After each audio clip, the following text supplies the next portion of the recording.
Good afternoon, everybody, and welcome back to the Second Page Podcast. I am Joseph Oswald, your host, with my good friend and producer, Steve Johnson, behind the desk over there. How you doing, Steve? Feeling good this morning? I'm all right. Welcome to episode 36, Is Steve. that the episode we're on? Episode 36, Call the Coal Mine Canary Cohen. Say that 3 times fast. I don't want to do that. Okay. Alliteration only works in one direction. On this week's episode, we'll have a conversation ranging from Michael Cohen possibly revealing where 20 or so bodies are buried. He knows where the bodies are buried, so they say, but maybe about 20 or 30 or so of them, but not all of them, according to Trump Let's people. see if you know what movie this is from. Go for it. I don't erase the bodies, I create the bodies. I don't know. Guy Ritchie Snatch. I don't know what that is. That's fine. It's okay. Okay.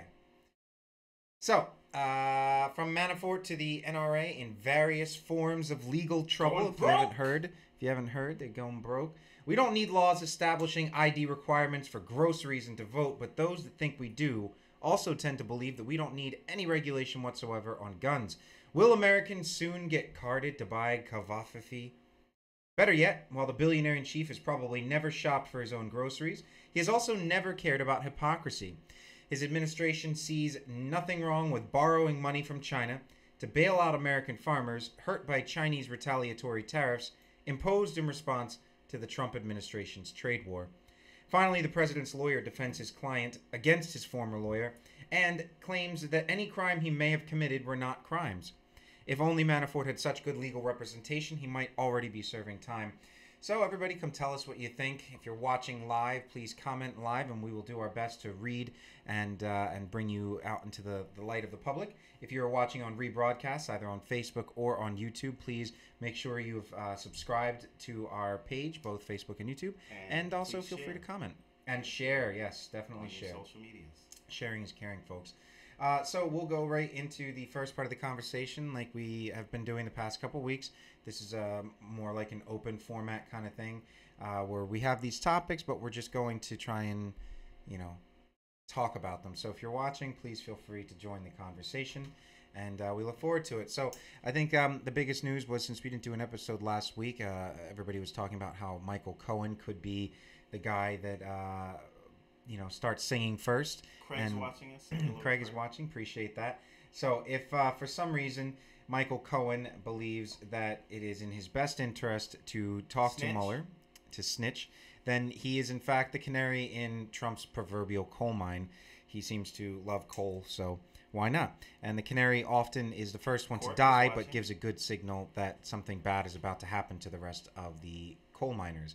And I don't mean miners as the QAnon people might actually believe. I mean coal miners, not child miners. That was good. You're more than welcome to bring that up later in the episode. I'm glad you saw what I did there. I think what's very important to think about is the fact that I'm not going to say that this is the only time something like this has ever happened, but I think it's very interesting to see that we are in a time right now with both massive news coverage all the time and the fact that the person being covered and going through the legal disputes is himself an attorney, and an attorney who is revealing information about his client and about the goings-ons of his client out of his own self-protection, which is where you get Giuliani, the attack dog, coming after him and saying, he's always been a liar. He'll say whatever he whatever he can to get himself out of a situation. Never trust him. More as like a chihuahua. Yes, he is very much like a chihuahua. Yeah, well, that's exactly what kind of a situation we're in, where Giuliani believes that all the tactics of using the law and of going after people on character issues and things like that isn't working. He's moved into the phase of, we've gone through 10 lawyers, so let's try something crazy. But here's the thing. I think that is Giuliani's job. I don't think Giuliani came on to... He probably offered those services. Right. It's like, I can be a crazy motherfucker. Right, yeah. And Sekulo's job is to do the legal stuff. Yes. And handle Mueller. Giuliani's job is one as a propagandist for whenever the damning evidence comes from the Mueller investigation, he will have enough people on his side to discredit the FBI enough for them to say, you know what? I'm not going to jail. Yeah. As a matter of fact, I'm not leaving. I think that's exactly That's a yes. real like plausible thing. And the fact that we're even discussing that it could be plausible is amazing in itself, Well, right? one of And the that's things where that we people are, and said we before keep Trump moving even got towards that elected, direction. before Trump got elected, when everybody was asking Hillary, like, if you lost, will you concede and stuff like that, and Trump wouldn't concede that would happen. They were his campaign. It is reported, I believe the New York Times reported it first, that they had plans to go into effect that if he lost the election, that they would do everything they could to stall or to drag it out with lawsuits, with filing petitions against the various secretaries of state for certifying the election results. So Donald Trump was already from the beginning the type of person who was willing to do something like that. So seeing someone like Michael Cohen, who had worked for him so vociferously, if I'm using that word correctly, I'm probably not, but it just popped in my head. It's a good word. It's I like a think $7 word. I could pay that. I don't know about what the sales tax is going to be, but if Trump has anything to say about it, it'll be a quarter. The fact is, though, that you have an attorney who will likely, if he does decide to speak, which I'm sure he has spoken to Mueller already, very likely to be disbarred afterwards. And I'm not encouraging every lawyer in the world to do this, but I think that with everything, there is a certain line that if something goes above it or beyond it, that it changes the whole speculation of what your job entailed. Like, a doctor heals and basically swears an oath to do no harm, if anything. But if a person is threatening to harm themselves, or if something goes beyond that, some people believe that euthanasia goes beyond the doctor's oath.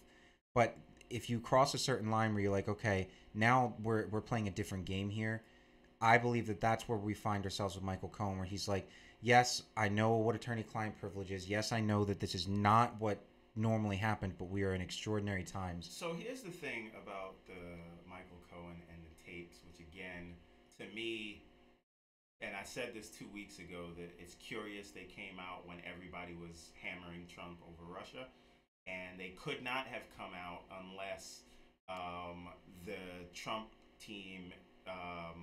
Waived privilege, which you Right, said last right. week, and I was not sure if that was true, but I admit, yes, you were correct last week. They did actually have to waive the privilege. So I say that to say the Michael Cohen thing is hard because he is trying to save his own ass. But the problem with his situation is that it is a state thing, right? So Trump couldn't pardon him. And now when that pardon is not on the table for Trump, Cohen has to look for some other deal. But why does Which is the immunity from prosecution. But why does New York care about that? Mueller would care about that because it's a federal investigation. New York, it doesn't seem like they'd give a shit.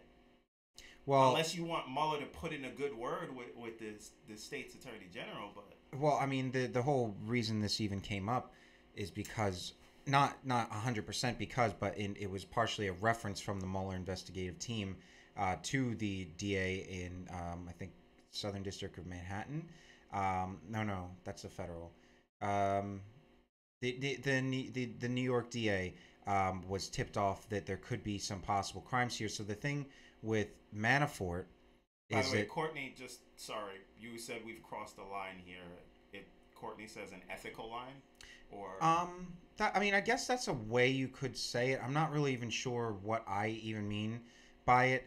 I'm just what the intention of my always good statement. to know that you don't know what you Well, mean. the intention of my statement was to say that every person who does a job and has a certain set of responsibilities and requirements or oaths or things that they're supposed to do to abide by that typical job, I believe that almost every person has a limit to what they will say is acceptable under those parameters. And if something goes beyond that, then they address it. Like, I guess if a police officer, chased someone across a county line, but this person, had a child in the back seat and had just kidnapped them, and they, the police officer's not supposed to go across state lines or go across a national border like the guy was fleeing to Canada or something. But knowing that even though you're not supposed to do it and it's not part of your job and your duty and you could get in trouble for it, you still say that this is where I say, okay, I understand my job as a police officer, but I need to save this child. Something to that effect. Okay, but I see what you're saying. There's a few problems here in that. Well, okay, so let's line up. I would imagine that Very Trump, softly trying to defend Michael Cohen. no, but here's the thing, and I'll help you out for a moment. When you are dealing with a client that has stiffed God knows how many people and lies on a regular basis, wouldn't you want to have recordings of all of your interactions? Absolutely. So that later and on in New York, it's not illegal. Right, single party consent. But if I'm dealing with someone who lies all the time, I could be like, look, you owe me this for these services, and then he's like, I never said that. So then he'll have to play back the recording and be like, yes, you did. But you hold on to that recording because the second you use that, you now have lost them forever. Like, that's the last time you get to interact in a positive way with these. Unless he knew that they were doing some underhanded shit. But he also probably had a lot more tapes than the one he talked about. And this was his get out of jail, literally his get out of jail free card that he was holding, because they were just... I feel like they're going to update Monopoly to reflect that. Yeah, okay. And it'll be Michael Cohen's face on it with a little tape. And the other part of this is, now to not defend Michael Cohen for a moment, like, who do you believe in a room full of scumbags, right? Like, this is just a bunch of dirty people who are only looking out for themselves, and we've always known that. But, like, why should I take anything that Michael Cohen says seriously? Because, like... Well, see, that's exactly what Rudy Giuliani wants people to also believe. It's not want him to believe, like... No, that's literally what he... if you have him back to back saying that he's a trustworthy, good person, and then months later he's lied his entire life, he'll do anything he can to get out of the situation. But Giuliani is just one more of the scumbags, is what I'm saying. You can't listen to anybody, because even Michael Cohen was like, the thing is, though, that when one scumbag is... Trump Jr. for being honest with the FBI and standing up. And now you're saying Trump Jr. knew what it was, and Trump Jr.'s lying, and they're all lying. So yes, but only one of these scumbags is under actual federal investigation and indictment, while the other scumbag is the attorney for the president and gets to be on Fox News 1,500 times a day, saying God knows what, and every single statement contradicts the one that just came before it. This is we are in a situation where there's no... Yeah, I mean, this is not a Watergate situation. This is... I cannot believe that this person is for one, an attorney. I mean, because he's just like they said on NPR this morning, are we sure that he wasn't like a court-appointed attorney? Because he is literally going on TV and saying that if his client did it, it wouldn't be a crime, so it doesn't matter. But he didn't do it. And if he said if he did it, he said he didn't do it, and if he did do it, it's not a crime. Exactly. And what kind of a lawyer says that kind of stuff? Or he says, I'm not so sure that that's illegal. Because there's no certainty there. You want, but this is what I'm saying. Like, what happens when the Mueller report comes out, and Trump Trump loses his election, and he just says, you know what, I'm not leaving. And they say, you're going to jail, and Trump says, no, I'm not. The first year of his presidency, there were obviously a lot of people who thought something like that, or that if we ever activated the 25th Amendment or did something to remove him, that he would not go. Just as he would refuse to say he would concede if he lost the election. I believe that's the type he would look around the world, see all these guys that he admires, the Putins, the Dutertes, the Recep Tayyip Erdogans of the world, all of these strong men. And he would do everything he could short of insurrection to maintain power. But why short of insurrection? Because I don't believe that he's a brave person. I don't believe that he's the type of person that really would stand up in front of a crowd of people, and knowing that they weren't his hand-selected crowd of people that were vigorously vetted and screened before they came into his rally. By the way, if he did it, it's not a crime. You remember this quote? I'm saying when the president does it, it's not illegal. That sounds like Richard Nixon. Thank you, Courtney. Yeah. But okay, so let's get to Manaforte. That's exactly what it is, though. I mean, honestly, I'm pretty surprised. I'd be surprised if because I don't really watch cable news anymore, because it's just I like to read my news and actually be able to understand it rather than have people yelling at me. But I'm surprised nobody's played that back to back with Giuliani. I mean, the man alone, if you get still shots of his reactions, his facial expressions to certain things, I mean, anybody with just an ounce of the ability to read another human being should be able to tell that this is just like I don't. I mean, even using the word scumbag is not enough of a word. It's not a It's a strong enough word. disrespect to scum. Yes, because soap scum could possibly be clean. I mean, Jerry Seinfeld did a whole bit about that, which I thought was hilarious. You should watch Okay. Comedians in Cars Getting Coffee or Go. covfefe. Manaforte. Because Yes. I wanna talk about the feud between the Koch brothers and Trump. Well, yeah. I mean, I did write that down too. That he came after them for a minute, saying that they don't know what they're doing and they're out of touch and they're not involved in anything, even though they own 90% of the Republican Party. So, Including Trump. including him, and he doesn't even know that they own him. He but does, and I think. Oh, go ahead, because I have more to say, and I don't want to. well, I don't think you'd be ruining it. In any case, the Paul Manafort was okay. So the timeline very recently was that he was on house arrest, and then a judge ordered him jailed because he was tampering with witnesses, calling them up, trying to get them their story straight. Go straight to jail. Yeah, and they do not yeah, pass go, exactly. do not That's collect literally $200. what just happened. And Paul Manafort does not have really the Michael Cohen card. He has been charged with money laundering and various forms of financial and banking crimes, and I believe also failing to register as a foreign lobbyist for when he did work with the Ukrainian government. Made over $60 million. Yeah, $60 million. And I do believe it was for, was it Viktor Yushchenko? Was he the one, or was he the one that was ousted before him? In any case, the president of Ukraine, he worked for him. They're very pro-Russian. He was paid a lot of money to get this person elected in Ukraine, but then the Ukrainians were like, what the hell? And they revolted and kicked him out of the country, and then that's when the Russians invaded the Crimea and annexed it. Fast forward a little bit later, Paul Manafort comes back here, starts working with the Trump campaign. He also worked with various other presidents and politicians. Maybe you're coming to this, but this is why the Manafort thing is a big deal. He comes to work for the Trump campaign, and shortly after, the Republican Party had changed their stance or their platform on how they're going to address Russia and the Ukraine. Yeah, I mean, you don't pay one single consultant $60 million over a period of time if they're not getting results for you. And what the government is trying to do, and they're walking the very careful line here, is that they're trying to go after Manafort specifically and very, very carefully on the money issue, because neither the judge, the prosecution, nor the defense wants to bring Russia into this situation, because they don't want this to be a trial on the Trump presidency and the administration. They need this to be a trial on Paul Manafort, on him, for tax evasion, for money laundering, and the like. The evidence that they're submitting will basically go parsed words showing that Paul Manafort did indeed have $60 million of income, period. They're not going to get into where it came from, how he got it, was it legit? No, he made $60 million. He did not pay taxes on it, and thus laundered the money, and that's what they're going after him for, and that's what they want to hit him for. But is that just to get him to snitch on Trump? Because I don't know that you can do that anymore, because they have what's his name? His partner? Rick Gates? Rick Gates, there you go. Yeah.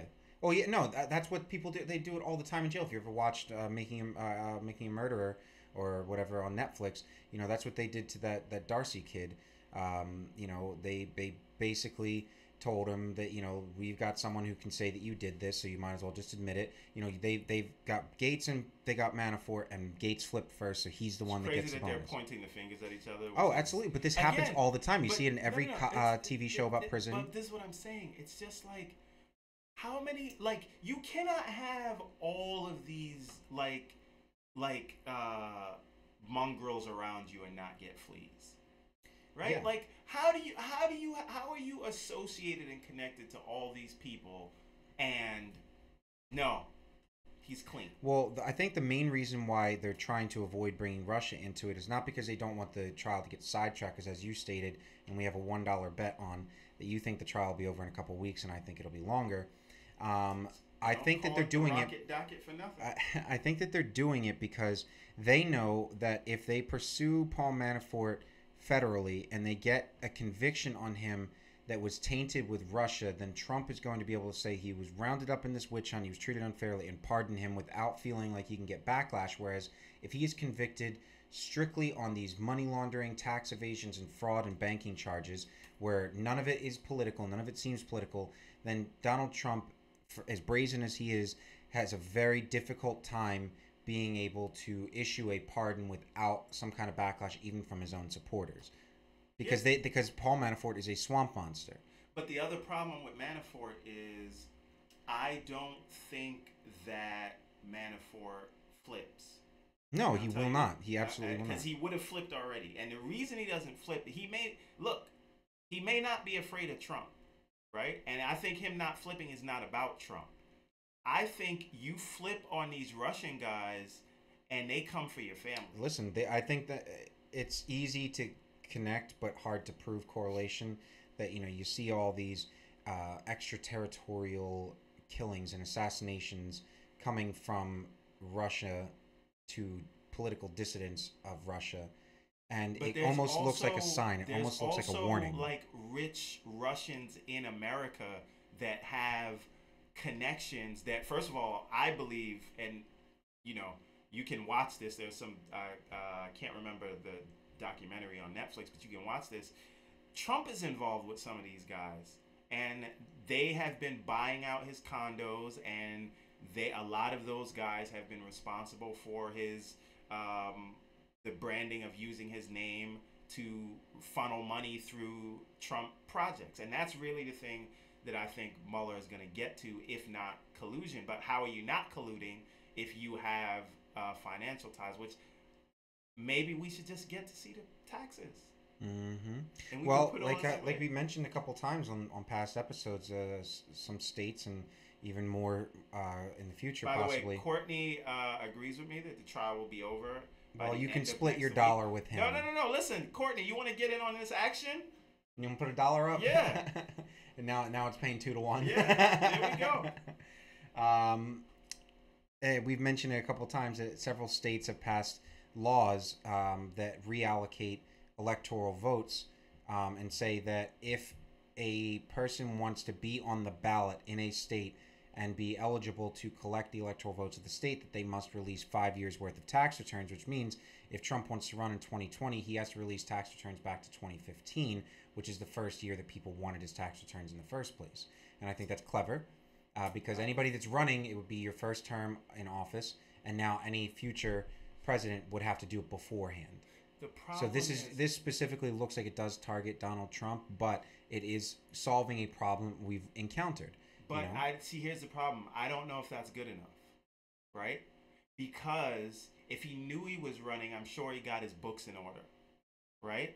So who's to say that from 2015 he wasn't clean? That doesn't mean 2014, because that's when 2013 and 2014 is when he was going over to Russia trying to get deals over there, right? So 2015 may not even help. Is the filing date to run for president? You have to get on the ballot in each individual state. You don't just file and say I'm running for president. He didn't do that till 2015. But no, I'm wondering when you have to file in certain states to be on the ballot for the 2020 election, because the vote will take place in November of 2019. And he would then assume office January 2020, whether it's Joe Biden or Donald Trump. So I think you have to be registered and on the ballot by probably early 2019, because you also have to register in your primary, and your primary will take place probably in, around the same time. So I reckon if you put a 5-year minimum, you could get 2013 and 2014's taxes, possibly. But still, it's still a step in the right direction. I agree. Yes. I agree with that. Anything else on Manafort? I just think that it's very interesting how much Donald Trump seems to have disdain for Canada, but how much he really seems to like Putin. Vladimir Putin, that is. I got it. So, I mean, if we want to move the conversation along, a lot of people say that August is the news doldrums, where there's just nothing going on. Congress is in recess. Everybody's on vacation. Blah blah blah. I don't think that's true. Trump's America. Not in Trump's America. Right now, we've got a president who thinks that We need to start IDing people for groceries. The things that this man says in front of his very well vetted and hand-picked rallies, just to get them excited and whipped up for photo ops and for Fox News. I also believe that a lot of those people, well, maybe I cannot not. honestly believe. I mean, I can believe it because you can see it and whatnot, but just that this is such a specific situation. Right. How does he get away with this every single time? He's inciting Because riots. because He's inciting violence against the press. As soon as we start talking about it, he moves to the next thing. I'm going to give you two topics. You tell me which one you want to go into first. Jim Acosta, enemy of the people. Koch brothers feud with Trump. You can hit them both. You can hit them both. Koch brothers. Koch brothers, who are billionaires, brothers in the Coke industries. I believe they're octogenarians. I think they're in their 80s or 70s or 80s, something like that. They bankroll almost every Republican or GOP candidate. They're the kingmakers. It's not Donald Trump and you visiting Trump Tower. The thing is also they're trying to go back to a time of kingship. Yes, but they want feudal systems to be reestablished. But here's the thing.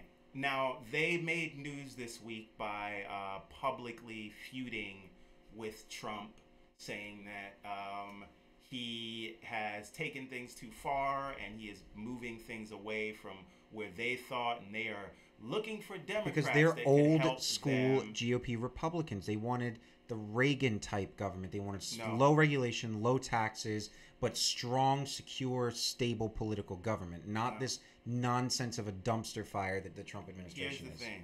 That's one way to look at it. And you could also argue they're upset because of the tariffs, because obviously they have international businesses. For example, they should have invested in Ivanka Trump. Dixie cups or paper towel or toilet paper? That's them. Here's the thing. Honestly, I've been trying to move to less branded stuff. I got some stuff on brandless.com. You can't get away from them, is what I'm saying. No, I agree. You ever use a plastic fork? Listen, it's just like saying, like if you want to buy a diamond, to say you can find a diamond that didn't come from De Beers, or, if you wanted to buy a soda, I mean, it's very difficult to not find a Coca-Cola or a Pepsi, Right. But they have market saturation. Right, but what I'm saying is they are... A lot of the things they're into, you have no idea. Oh, I know. They're billionaires, many times over. But they have their hands in everything. But the point that I'm trying to make is, this feud is just sort of candy for people to have while we're not looking at what's really going on. They are in lockstep with Trump, right? And they want to get Kavanaugh instated because they want to essentially rewrite the Constitution, right? They have been in the background, and I heard this on Bill Maher last night. I can't remember the woman that was talking about it, but they've essentially been in the background, and they need 30 states before they can call Constitutional Convention. Yeah. Yes. And I think they only need like one more Republican governorship or two more. They need two more. They have 28.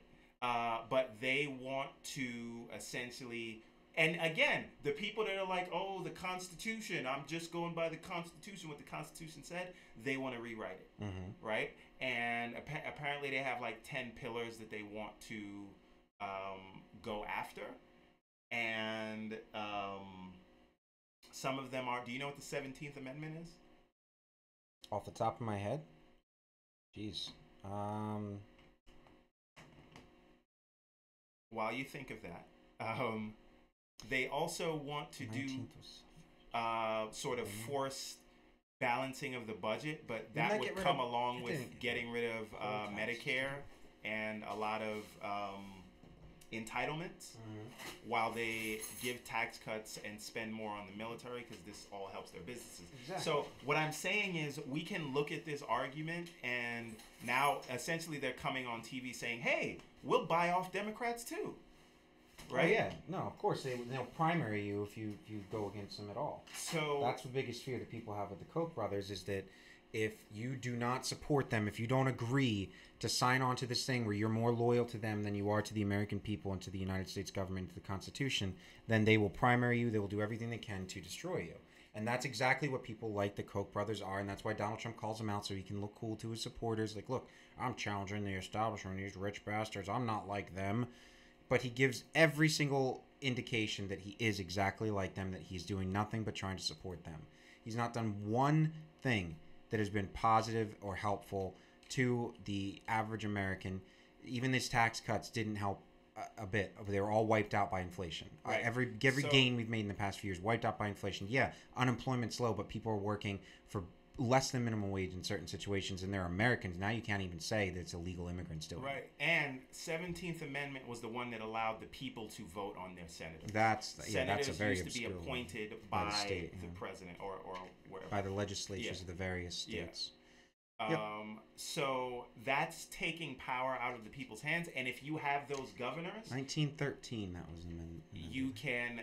So this is the kind of thing they want to do. So don't pay attention to them arguing with Trump so that they can seem magnanimous. It's the same thing, and I know we're supposed to come to Jim Acosta, but this actually ties into Jim Acosta. Ivanka Trump. Yes, I think I don't think the press are the enemy of the people. Right? He can't get Sarah Sanders to say that, but his own daughter will. But here's the problem. She then follows that up with, there is a lot of... But she didn't say fake news, but she basically said a lot of false reporting. And also, she says it's a low point for the administration to separate families, but there needs to be some kind of deterrent. Right? So basically not saying anything. Backhanded compliments. Exactly. And this is the reason she walked away from her businesses, because she is going to continue the Trump dynasty. So when Trump hands off his scepter to I mean, I guess there's a reason why her name is not Ivanka Kushner. Yeah. So again, that's what these things are about. Now, talk to me about Sarah Sanders and Jim Acosta. Oh my goodness, Sarah Sanders. I mean, you obviously wanted to bring up the topic more so than I. I don't understand again why there's almost no accountability to an administration that says that they protect free speech and that Donald Trump can say all the hateful and bullying things he does and he's just expressing himself.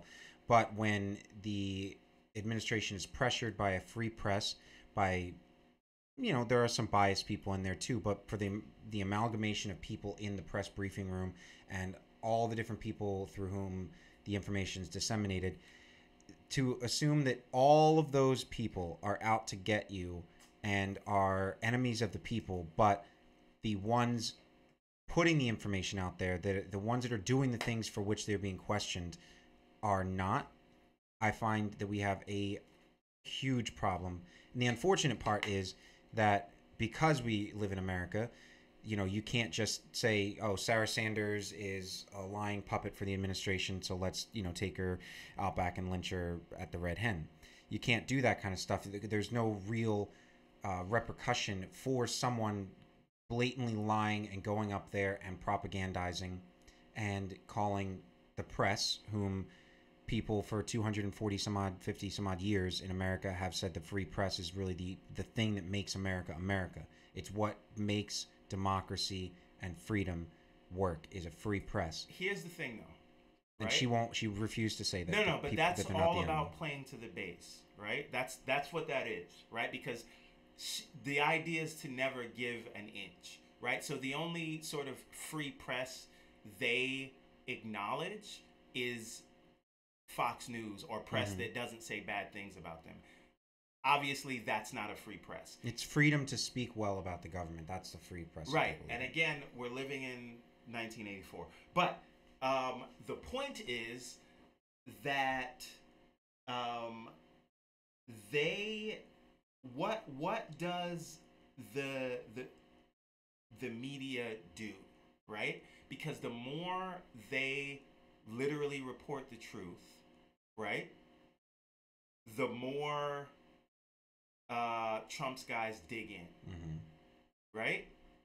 And so because there's so much like crazy stuff going on, it looks like they're just out to get Trump, in the same way that Fox News made up controversies about 44. Like, oh, they resisted him 100%. No, but this is what I'm saying. Everything was a controversy every day. So now, inversely, CNN now looks like what Fox looked like, except CNN's just reporting actually what's happening, not making. So I'm sure Al Capone probably thought the same thing. They're out to get me. They're out to get me. So Stalin thought the same thing. 50 million people died. What if we have come to a place where we're saying it doesn't matter what the president says, right? We're saying, and it doesn't matter that he lies, right? Again, people can deal with this now because the economy's chugging along on the same upward trajectory it has been for the last 8 years, right? And somehow the numbers were all terrible and rigged during the prior six. You know, today is of those Obama's years. birthday, right? It's a No, I'm just state holiday in Illinois. Yeah, should be. But anyways, the point is, like, I Use your words, Steve. Tell me how you really feel. okay. Here's the thing. They're in a tough spot, right? Mm-hmm. Another problem is that we have to acknowledge this is that the 24-hour news media, right? Cable news is what made Trump president, including CNN. I agree. Right? And they have to turn a profit. And so they sort of make everything seem like this is breaking news and this is the thing. Trump slams this person. Right. They slam that person. And they're covering Twitter and they're almost making him more important. So they are culpable in a way and they fall for the bait every time because he goads them and then they become the story. It's like, oh, how dare you say something about us? We're the protected fourth estate. And the problem is, and I don't know the answer for this, because you cannot not report that the president is just lying every day.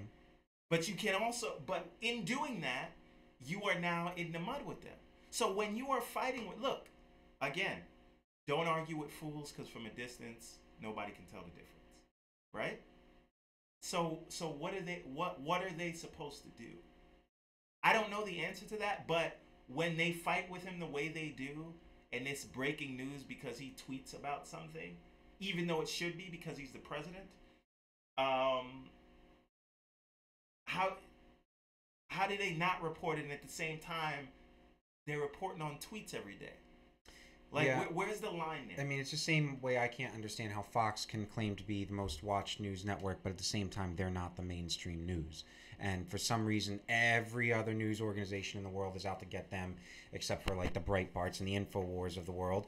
But, if you look at a large majority of popularly consumed quote-unquote news, most of it tends to lean against the direction that people in Fox and the Breitbarts of the world and the Wall Street journals or whatever want you to believe. But they have so much in your face time. They have the ear of the president. They have so many affiliates, and as we've discussed in previous episodes, these billionaire companies are just buying up radio, TV, and media groups, and they are focusing and coordinating their messages to ensure that even if positive messages or dissenting views get out, that they will not gain any traction. It's similar in the way that if you think about a highway, how we said when we were talking about a free and fair internet, and they wanted to Ajit Pai wants to limit that kind of stuff and say that the internet is not an open highway for everybody, that you can put strangleholds. That's exactly what they do with media too. I mean, if you go along with what they say, if you're the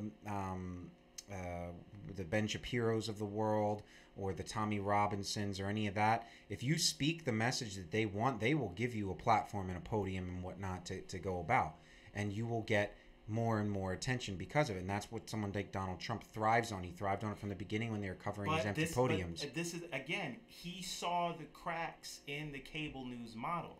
This is the genius of all of this, right? They need news. Their segments are designed, especially CNN, to have people argue, right? And Fox News works a different way, and MSNBC works a different way. But the point is, he knows, look, they have a topic, they talk about it for a certain amount of time until they go to the commercial. So all his emissaries will go there because they're interested in having both sides, no matter how skewed the opinions are, come in, and the further apart they are, the more they argue, right?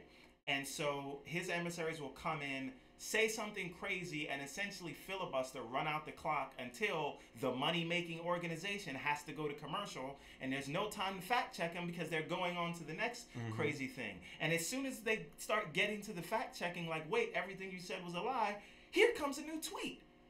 That's why I would love to do that segment where we talk about all the things that we just stopped talking about, even though they were so important at the time. That would be a 3-month-long live stream. Well, 36 weeks. But this is the thing. That's the model, and he understands it. And you'll know that every week there'll be a new thing because this is entertainment.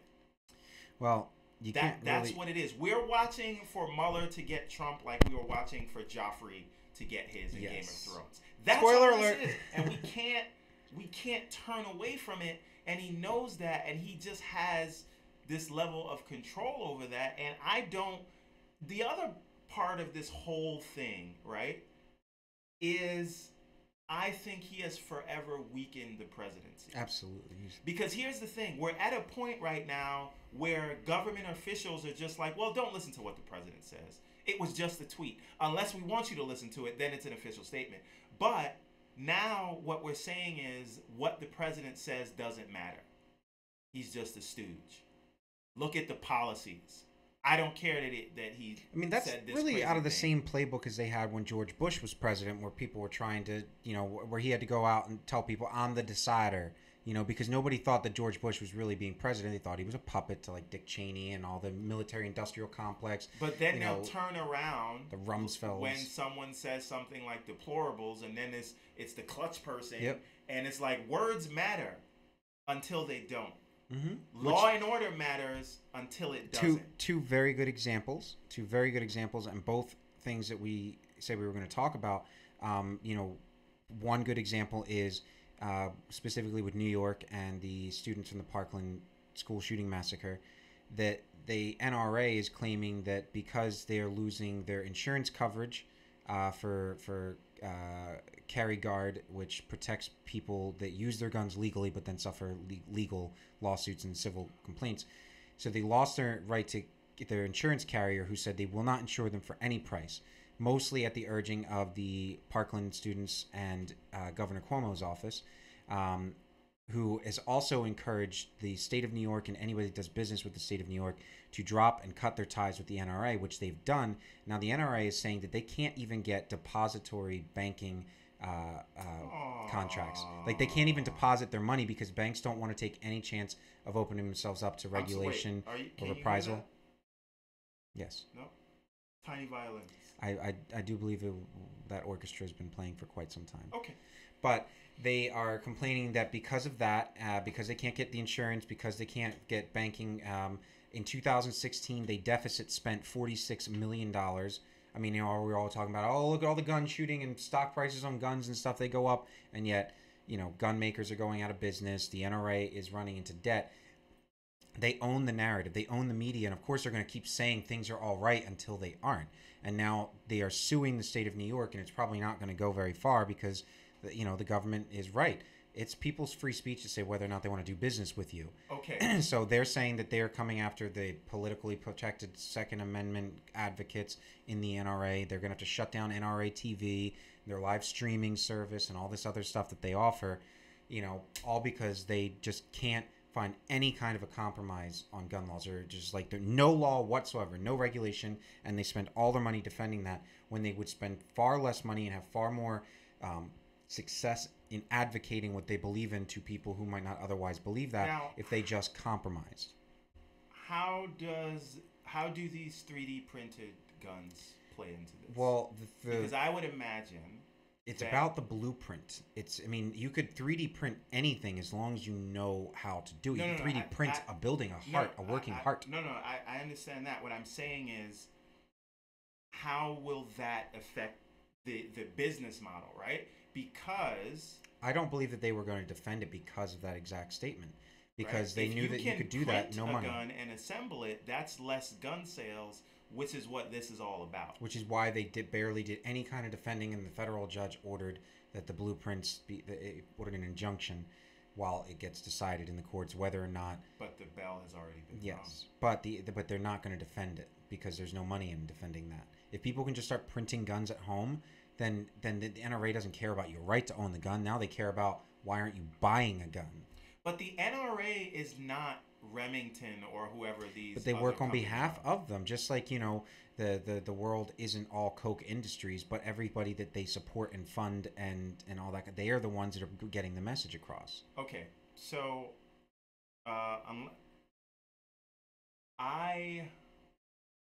okay, fuck the NRA, right? Yes, and they don't have enough money to come after us anyway.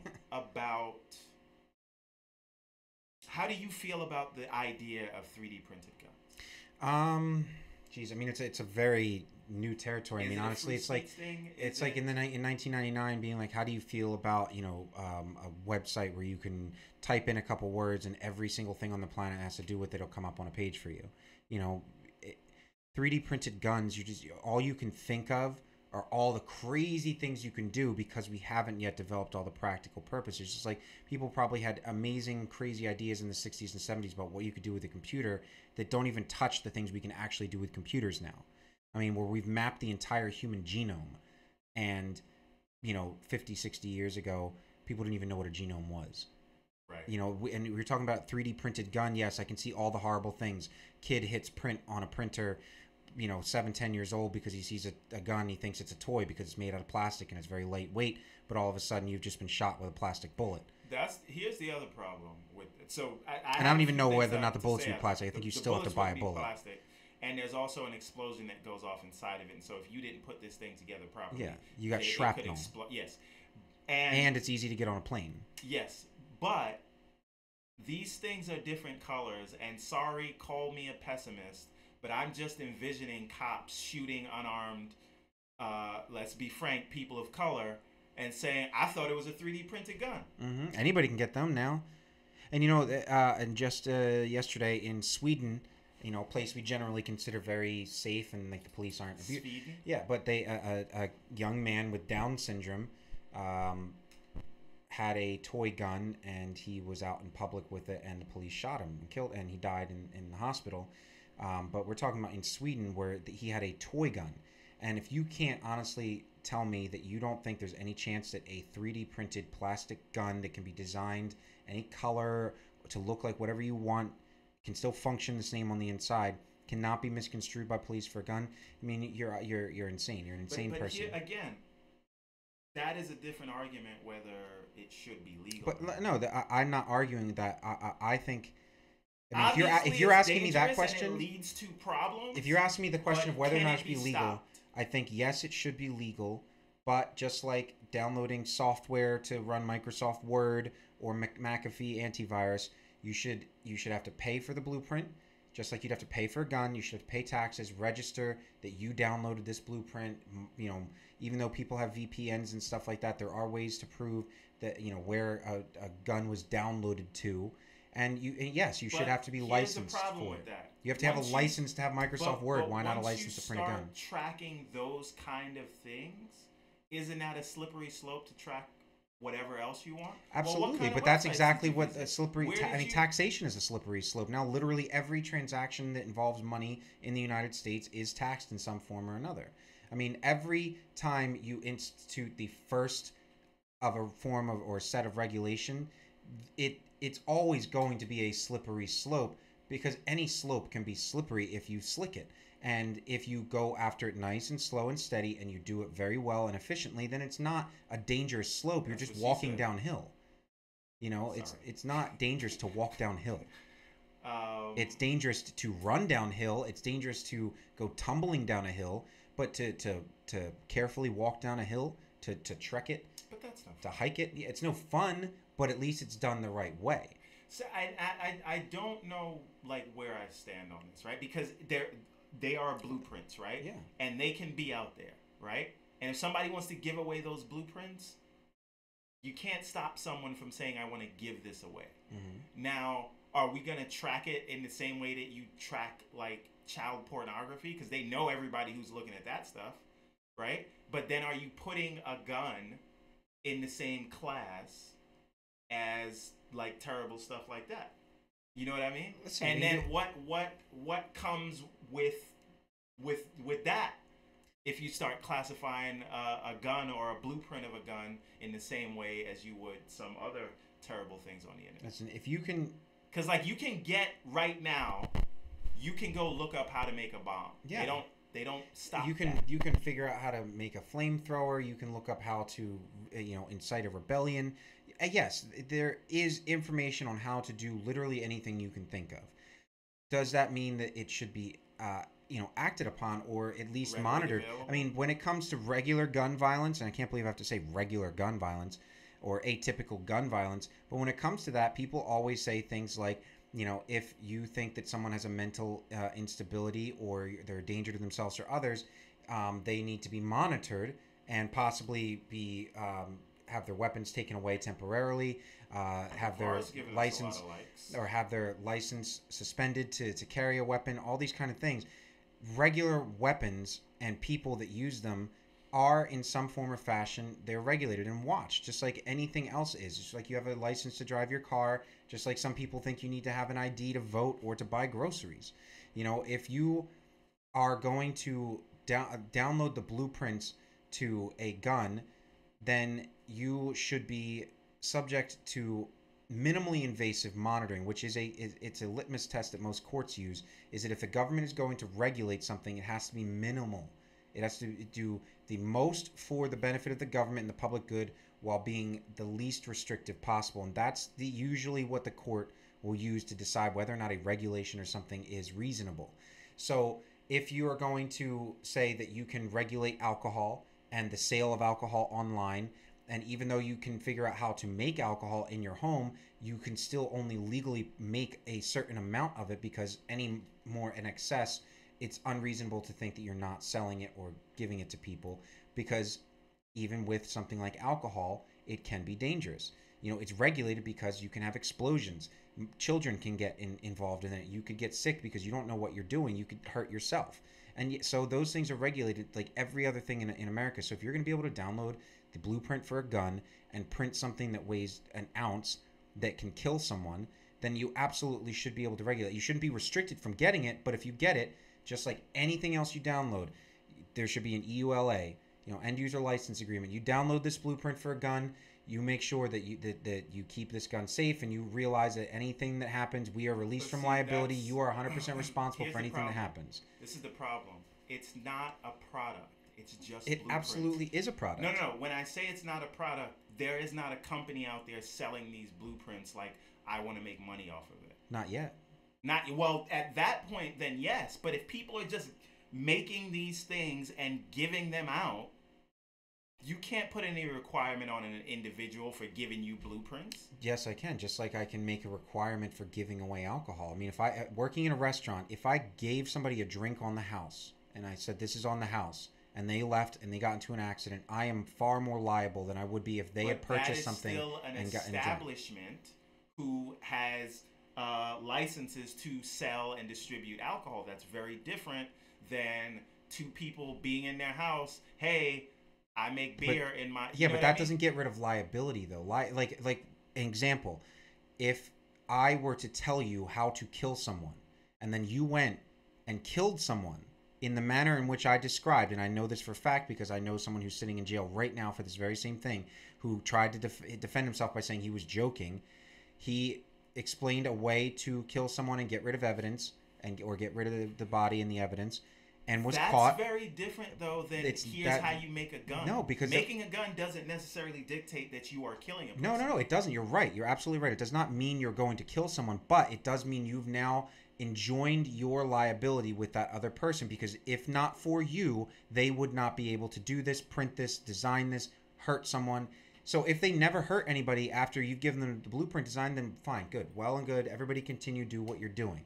But the second somebody gets hurt doing it, the second your your information caused someone else to be harmed, then yes, you are absolutely liable. That's why gun companies can get sued for Sandy Hook. That's why the MGM people are suing the survivors in Vegas in the Vegas shooting using a very obscure law that says security guards can't be held liable for terrorist attacks. That's why they're doing it. But here's it's the thing. liability. The gun companies cannot get sued. Like, yeah, there are protections on gun companies, just like you said, though, but they are established manufacturers of regulated serial numbered guns. If you're going to give away blueprints, you expect there should be there's a liability issue. Just like even with news coverage, you can't tell lies about someone, because if the lies get repeated, that's defamation. You can say anything you want about someone else. We could go on the show and just talk smack about any person we want, but the second it starts getting repeated and gaining traction, that's when you've gone into defamation and liability. Okay. But I mean, that's what I think that's my opinion on blueprint guns. Have you seen the environment that we live in? I do you watch Fox News? I try not. I know. No, I see it. I watch it on that is a closed captioning. Saying that spreading lies that catch on leaves liability. Fox News would have been sued out of. They are, and they're continuing. That's why InfoWars is being sued. Alex Jones has his Facebook account suspended. He's being sued into poverty. Roy Moore sued. He spent all of his money on litigation. It absolutely can happen, and it's totally reasonable to expect that. I don't know. I believe that it should be perfectly legal to download the blueprints for a 3D printed gun. Watching us. Hello, how are you? I appreciate that, Sobadiah. Sabita? Yes. Okay. I think that it should be totally legal to download and print a gun, just as it is to download Microsoft Office. But just like when you download Microsoft Office, you get a receipt, and you get it says only your computer and only your IP address can use this. Fantastic. But if you take Microsoft Office and you go write the next communist or terrorist manifesto, that has nothing to do with Microsoft. Exactly. And just like when you print stuff online, you can't get in trouble for it until very recently when Congress passed a law that said you could. That's why Craigslist had those, seeking ads, the dating ads for people to meet up. They got rid of all of those because of a law passed by Congress, they are now liable for the things that are posted on their site, even though they're saying we're just here for where you can post. People are coming after Facebook for it. They're coming after Google, Amazon, all of them, because people genuinely or generally have a belief, for the most part, that liability rests with you even if you didn't sell something. Liability rests with you if I can, in my mind, see how this would not have happened were it not for you. Here's the difference. If the blueprints are released, this guy's not making money off them, right? So I guess my question to you finally, and we should move on after this, is it a free speech question? No. You don't believe it's free speech? I do not. So you have an idea. I do not believe a blueprint is free speech, no. You don't believe a blueprint is free speech? No, a blueprint is something that is copied many times over, that functions in one way and is designed by a person with intent. Free speech is you saying what you think, saying what you feel, and not being able to be attacked for it. But you can't just go and yell fire in a theater. You can't go and say that someone is a pedophile rapist without proving yourself. Unless you're Elon Musk. I think that it falls well within the range of liability, just like the WikiLeaks Julian Assange guy. He broke into the DNC computers, he hacked them, he spread the information, he did everything he could to discredit Hillary Clinton and to support Donald Trump's candidacy and presidency. And one difference, he broke in. Yeah, that's the crime there. I'm just saying that the realm of liability covers everything. He's going to say it's free speech because all this information was something that the public should know. The people that broke into it and found out that Bernie Sanders was being slighted during the Democratic primary. Nobody got in trouble for that. That was information that they said it was protected because of what they did. All the stuff that gets leaked, Obama pardoned a leaker. Okay, what if I have blueprints on how to make a bicycle, and then you go and put together a bicycle, and then you fall off it and scrape your knee?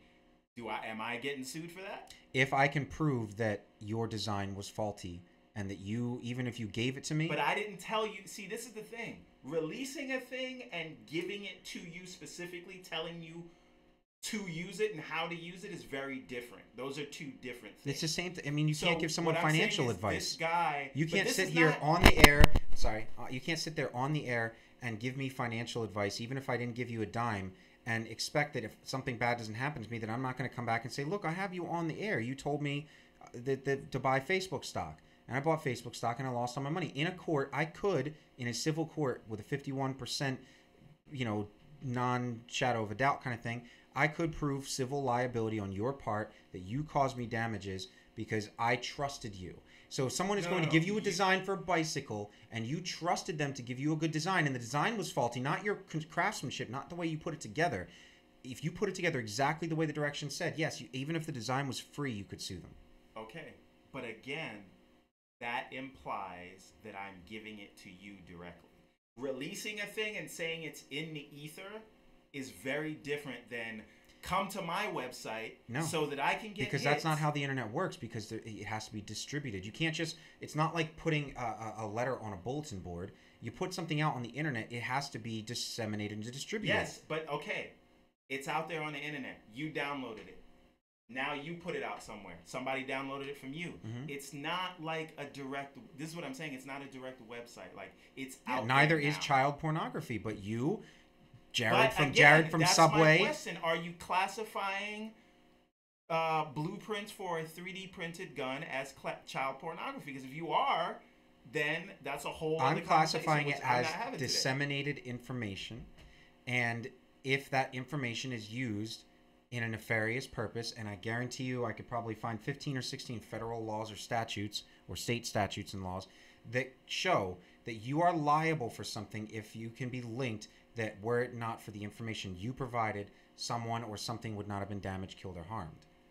There's the liability, general liability. That's why people say America is a litigious country. Then every gun manufacturer for anybody that was ever shot with a gun should be liable then. And by that there logic. are many people that believe that, and many people that have tried to do that, but the gun lobbyists, the NRA and the like, have worked very hard to, despite the fact that you are completely right, and that I also agree with that, they have protected themselves with legislation because they had the money and the power to do so. Okay, all right. That is, they're getting away with it. Okay, so if I drive my car right now and crash into someone, is that Toyota's fault? If you can prove that Toyota's manufacturing of the vehicle was faulty. But what is wrong with the manufacturing or faulty? Again, these things aren't manufactured. You put it together. Yeah. You shot the gun, right? So why is this gun faulty? Why did Tyson Chicken go out of business when they found one piece of chicken with salmonella and then every state ordered them to withdraw all their food? They went out of business. You are focusing on faulty manufacturing, right? That's exactly the problem with a blueprint. Someone could just put a blueprint out there where every person that downloads this, if they build this gun, the first time they pull the trigger, it explodes and kills them. Again, and the sole intent was to make people kill themselves. No person, they should not be liable for that because there's no regulation now. Under what you're saying, there'd be no regulation. People can put any blueprint they want out there because it's free and they're not charging for it. So therefore, they're released from liability because if you want to be a dumbass and try to build this on your own without any knowledge or have any idea of what you're doing, then that's your fault. But I disagree with that. I think that there is liability for that kind of stuff. If you put something out there and you put a blueprint, which by its very nature entails that it is intended to be built and designed, then you are opening yourself up to the liability of it. And I think that that's why it should be that way. It should not be illegal to download the blueprint for a 3D printed gun. It should be regulated, and the people that do it should be monitored. So your argument, and if it's regulated, then that releases liability. You could put all the blueprints you want out there, but if the person downloading it is monitored and you know that they have it, then by all means, go for it. Because you can then establish that by downloading this blueprint, you're releasing the designer from liability. You understand that anything that happens with this is your fault, just like with any other thing where you get liability release waivers. Now, what if it says that when you download it right now? I mean, anybody can use that, but until it's written into legislation, all that is a civil contract. This is the problem. It works the same way as arbitration. I mean, right now, me and you could write a contract. But what I'm saying is, like, right now, like, you could use anything as a weapon and make it dangerous. Yeah, right? Absolutely. So we haven't banned hammers and knives. Right. But if I give you the blueprints for a box, and then you use that box, and you kill someone with the box by beating them to death with it, is that my fault? It's a box. If you can prove that the design of the box was meant to do that, yeah. Absolutely, you should be liable for that. But if you're just giving a design for a box and a reasonable person can look at that design and say, you know what, that box looks an awful lot like the shape of a hammer. I mean, are you calling it a box just because you want to call it a box? Or is it actually a box? Yeah, but then you're coming to the argument that well, is that not the whole point of a topic where there is no regulation, where it's a brand new frontier, 3D printing a weapon? A functioning weapon. Yeah, but a weapon is not illegal. Guns are not illegal. I know. You're allowed to have them exactly, in the Constitution. but they are. Your but they should. Most of the time, they are regulated. Blueprints are just an idea. What you do with those, right? So if I'm writing a book right now and the main character murders someone, right? Am I liable because you read the book and now decided you want to go murder don't someone? You understand that that's why at the end of movies and sometimes and screenplays and things like that, they always put that it's just coincidence if any of these things actually happen in real life, because people did sue them saying that you stole that idea from me, you stole that from my life. That's how my thing was. It's liability. Even if you completely made up a story from scratch and it happens to match up with someone else's, all they have to do is bring you to court and show that they had it first. It doesn't matter if you came up with it completely on your own. And just like you can download how to build an actual real gun with a metallurgy factory and whatever else you need, you can download all that stuff. But because it's a physical gun that's been around, you know, the legislation and topic has been discussed for years and decades and hundreds of years, there are certain rules and regulations that say, okay, so if you build this gun at home, you know, it's your gun, and the person whom you got the blueprint from is not liable. But that's because this is something that has been around for so long that it's been legislated and we've gotten it down. Blueprint for a 3D printed gun, this is brand new territory. That's to me anyway, like faulty, because what you're saying is, okay, there are blueprints out there to make a gun out of traditional means, metal, wood, whatever, right? So you can do that. That's fine. So I could release blueprints for a metal gun right now, and yeah, you know how some states have those gun buybacks where they'll buy your gun for $100 just to get it off the street. There's a guy that did that, and he built shotguns with wood and metal pipes for $5, and he sold them to the government for $100 to get them off the streets. He did that just to make money, to prove a point that you can build a gun with some wood and some pipes. But what I'm saying is, I can release right now, I can make a YouTube video showing you, or we could go look up a YouTube video on how to make a gun out of metal. Why is that different than someone just printing a gun? Because YouTube is taking the chance that they are not going to get sued in favor of how bad it would be to say they're restricting the content. Now, YouTube is taking on the liability for what they're putting out there, and because of their power and their money, they've used, of course it does, and it's made to sound like that. No, I'm saying your argument is an attack on free speech. My argument is not an attack on free speech. In that you're saying, well, you know, you can't have that idea because somebody might take that idea and be bad, and now you're going to be liable because you just said something. And that's exactly how the law is written right now. That's why websites have policies for what you can and cannot put on their site. YouTube has restrictions. They've kicked people off for promoting white supremacy. They've different than releasing blueprints or showing someone how to use a metal forge and make a gun. That's not. I just don't think that I think that it would be a healthy, maybe not complete, but a healthy majority of people who believe in the concept of liability. That if you are the direct and primary link for why something bad happened, that you should be liable for it. If I go tell someone that they should go punch someone in the face, and they actually go punch someone in the face, person's defense is, he told me to do it. Okay, but no one's telling you to shoot someone with a 3D printed gun. Exactly. And I'm not saying that you, for pulling the trigger, would not get in trouble too, but if they don't go after the person who gave you the blueprint, then they're certainly going to try to pass laws regulating how this cannot happen again in the future. That's exactly the point.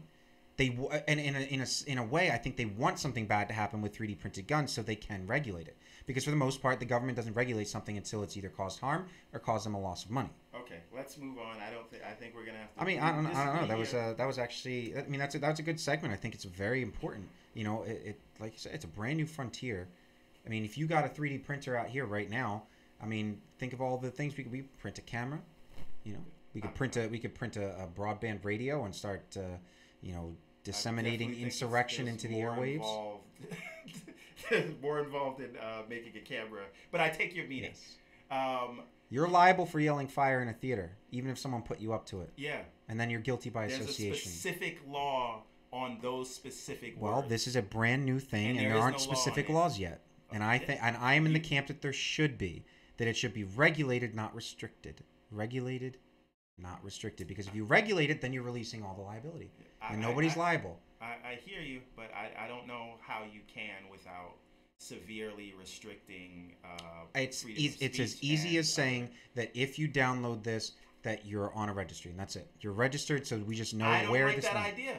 But well, I mean, that's the same. You don't believe in registering guns? No, I mean, I will find an episode where you believe that. That's not what I'm saying. It's absolutely. What I'm saying is... You download this blueprint, you're basically saying that there's... even if you're given a 1% chance that you will build this gun, you are then now a gun owner, registered gun owner, and because it's the internet, that's interstate commerce that falls under the purview of the federal government to be regulated.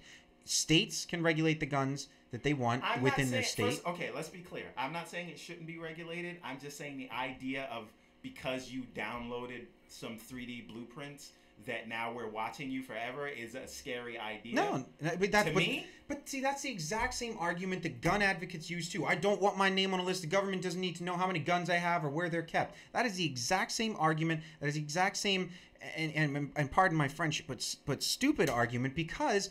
Just because you are on a... I mean, we are all on a list. Our social security numbers are recorded at the date of our birth. Our taxes, when we buy a car, when you go to buy cigarettes, if you want a license to own a business. I had to register my cat. The government knows where my cat is. I'm not worried about that. If you download something from a website, if you are running a legitimate website, then you should have something on there that says if you download this blueprint, your information will be sent to a database so that we just know who has the blueprint for this gun.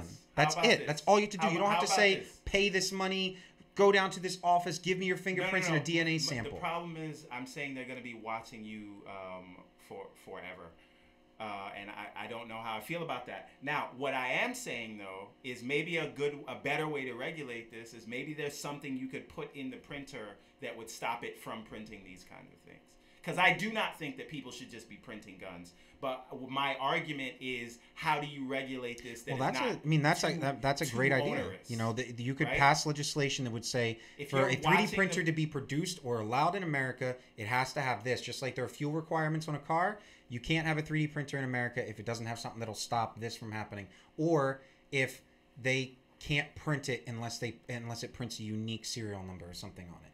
There are ways to do everything. Sure. The only one more problem is that, and again, law always has trouble catching up with technology. Absolutely. The only other problem is because you print these things in parts, it doesn't just pop out a gun. Yeah, no. That's what makes you have to assemble it. Some assembly required. Right, and not everyone can assemble a gun properly, and you could assemble why it didn't wrong. Toys R Us could have saved themselves a whole mess of problems. Anyways. If they had just printed guns instead of toys. Well, but Jeffrey would be a whole different kind of giraffe. That didn't really help the NRA. Okay, anything else you got for this week? No, honestly, that was really good. Here is one other thing. LeBron's school, the I Promise school. Yeah, I Promise school. Yes. No, it's actually called I Promise. Yes. So this is in Ohio, and free tuition for everyone who graduates. They go from, I think, junior high school to the what's the school? It begins with an A. Or the district, or Akron, the Akron. There we go. There we go. So LeBron James, his team partnered with the Ohio public school system to put this thing together, and I think it's a great idea, and I think more people of influence should do this. Did Michael Jordan ever do anything like that? No, but he has a lot of sneakers. That is why Donald Trump likes we're getting Mike. there. We're getting there. And again, I thought he was talking about Mike Huckabee. Here's the thing. Mike Pence. A lot of conservatives, you would think, would be happy about this because they're more on the side of private money going into, instead of taxes going towards these things, private benefactors handling them. They'd like to see this happen all around the world. The problem is it couldn't, right?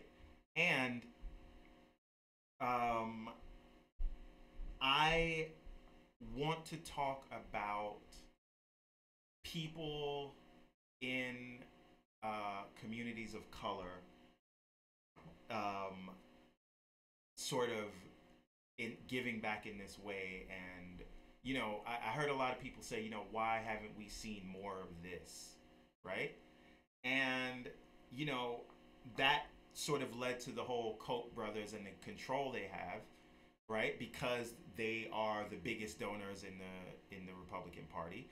And people were saying, well, why aren't more people of color giving money to politicians so that they can control the laws that get made? And so if our justice system sort of favors let's just call it what it is, like white people, is that because traditionally the biggest donors have been white people? And maybe if people of color would donate more towards political causes and candidates, like the Koch brothers do and things like that, maybe we would see a swifter movement in terms of changes as it relates to laws.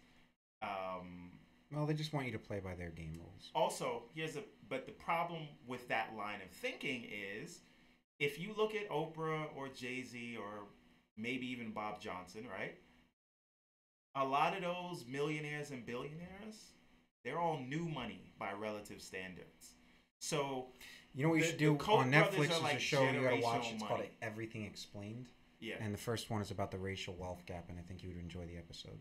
It's 20-minute episodes. Yeah, and I was looking at some statistic the other day that said, although we're moving in the right direction, it'll take something like, at the rate we're going today, some over 200 years for the average black family income to be that of it's like they said in that episode, if you start a race 300 years before someone else, it's going to take extraordinary feats to catch up. Martin Luther King said that, actually. Right. So before we beat up on these celebrities, right? And it is curious that many of the billionaires that we know of are from being a celebrity as opposed to whatever. Like the celebrities first turning to the business Dutch East people India later. Company. Right, exactly. So when you have generational wealth, there is more disposable income to control politicians. And what does it say that you need to be rich to control politicians? What does it say about our culture and society? Politics is money. Sure. I just wanted to bring that up. And speaking of LeBron, our cartoon president Trump had something to say about well, like LeBron. you said, I'm sure it's going to make its way through the rounds. Yes. So if you haven't heard it yet, 45 puts out a tweet that says LeBron James was just interviewed by the dumbest man on television, Don Lemon. He made LeBron look smart, which isn't easy to do. I like Mike. It sounds like a 5-year-old wrote that. Of course, but this is the thing. This is all playing to the base, and this now, if you weren't talking about Manaforte about to flip, or Cohen about to flip, or the Helsinki debacle, this is the next thing. This is the story that it will be the story for next week. And is it Trump being a racist? Of course it is, right? Is it playing to the base? Of course it is. Is it his own ego because LeBron said, I don't want to have a meeting with Trump? Of course it is, but it is also controlling the news cycle. And that's what this is. They, along with the Koch brothers, are about to get another justice appointed. This is 2 that they have. And if you consider that he shouldn't have won this election, that's 2 that he shouldn't have had. And if you consider that Bush shouldn't have won his election, that's another 2. Mm-hmm. So there are like 4 conservative justices that really should not have been appointed based on the popular vote. Agreed. So just keep that in mind. And this is terrible and it's racist, but it is, again, another distraction. Oh, he covered his ass by saying I like Mike, but you don't know if he meant Huckabee or Pence, or Jordan. But I think that's pretty much it for today. I got through what I wanted to get through. You got through. Yeah, I agree. And you're still wrong about the 3D printed guns, but we'll see how that goes. We'll see when you're giving me my $1 in 3 weeks. You will also owe me $1. Yes. We'll see. And if Courtney wants to get in that action, you're gonna send us a PM. You can Venmo us $1. All right. Well, that was a good show. If you're watching again on Rebroadcast or Live, don't forget to subscribe, to share Facebook and YouTube. We certainly appreciate that. Even post-mortem comments are important. So thank you for tuning in this Saturday. You'll see us again next week on episode 37, where we will probably be following up with this, and hopefully Stephen can afford $1 because he's going to owe me in a couple weeks when the Manaforte trial goes on for a month. Now, where tell them where they can find you, good sir. Where are they going to find me? Yeah. Is Missouri still in the same spot? Yeah. Well, for now. Then St. Louis will also be there, and you can find me there, rolling on dubs, or on the Twitter. You messed it up for me. I did. Joseph Soswald. And how about you, Steve? Did we have you on Snapchat or anything? Thanks for ruining my bit. What bit? You can find me on your favorite social media network, as long as it's not Snapchat. What? That's racist. Steve A.M. Johnson. You can also find me on Mondays on The Real.